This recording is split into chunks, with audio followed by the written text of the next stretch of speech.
পঞ্চম শ্রেণীর তোমাদের পরিবেশ বই থেকে দ্বিতীয় পর্যায়ক্রমিক মূল্যায়ন অর্থাৎ সেকেন্ড ইউনিটের যে সমস্ত প্রশ্নগুলো আসতে পারে তার ভিডিও আগেও বানানো রয়েছে। আবার নতুন করে আমি কিছু প্রশ্ন দিচ্ছি, ইম্পর্টেন্ট প্রশ্ন উত্তর সমেত লেখা রয়েছে, কারণ তোমাদের বইয়েতে প্রশ্ন উত্তর ওইভাবে নেই কো, তাই আমি বানিয়ে দিয়েছি খুব সুন্দরভাবে। দেখো, এগুলোই পরীক্ষায় আসবে তোমাদের। প্রথমত হচ্ছে যে নদিয়া জেলার কয়েকটি নদীর নাম লেখো। নদিয়া জেলার কয়েকটি নদীর নাম লিখবে জলঙ্গি, মাথাভাঙা এবং চূর্ণী।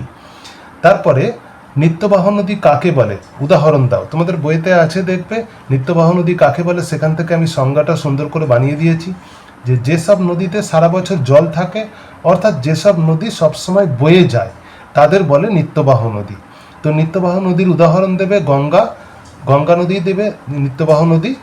তারপরে দেওয়া আছে যে গঙ্গার জল কোথা থেকে আসে, তাহলে আমরা যে গঙ্গাতে জল দেখতে পাই এই জল অ্যাকচুয়াল কোথা থেকে আসে না, গঙ্গার জলটা আসে পর্বতের মাথার বরফ জমা, বরফ গলে গঙ্গার জল আসে। তো কোন পর্বতে, এর পরের প্রশ্নতে দেওয়া আছে।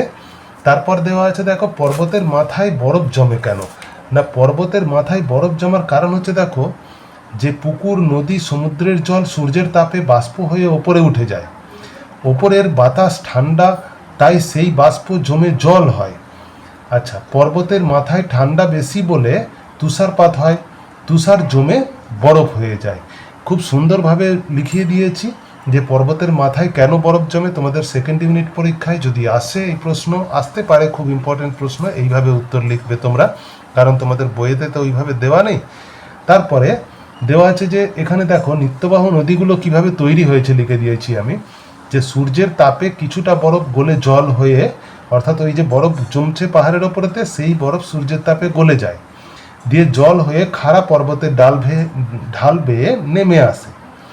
এই রকম অনেকগুলো ছোট ছোট জলধারা মিশে বড় নিত্যবাহ নদী তৈরি করে। তাহলে যদি নিত্যবাহ নদী কিভাবে তৈরি হয় তার সংজ্ঞাও এখানে তোমরা পেয়ে গেলে। তারপরে উদাহরণ কি, যেমন হচ্ছে জলপাইগুড়ি জেলার তিস্তা নদী এইভাবে তৈরি হয়েছে, তিস্তা নদী বরফ গলা জলে তৈরি। তারপরের প্রশ্ন হচ্ছে যে গঙ্গা নদীর উৎপত্তি কোথা থেকে হয়েছে। দারুণ ইম্পর্টেন্ট একটা প্রশ্ন, যে গঙ্গা যে নদী আছে আমাদের পশ্চিমবঙ্গের যে দীর্ঘতম নদী, তো ভারতের বৃহত্তম নদী গঙ্গা নদী, তো সেই নদী কোথা থেকে সৃষ্টি হয়েছে না উত্তরাখণ্ড রাজ্যের, ভারতবর্ষের উত্তরাখণ্ড একটা রাজ্য, উত্তরাখণ্ড রাজ্যের গঙ্গোত্রী হিমবাহের গোমুখ গুহা থেকে গঙ্গা নদীর উৎপত্তি হয়েছে। এরপর উত্তরপ্রদেশ বিহারের মধ্য দিয়ে এসে পশ্চিমবঙ্গের মুর্শিদাবাদ জেলায় ঢুকেছে। খুব সুন্দরভাবে লিখিয়ে দিয়েছি, গঙ্গা নদীর পুরো গতিপথটা তোমরা মুখস্থ করে নেবে, পরীক্ষায় আসতে পারে। এর পরের ভিডিওতে বাকি প্রশ্নগুলো দিয়ে দেবো যেগুলো তোমাদের পরীক্ষায় আসতে পারে সেকেন্ড ইউনিটে।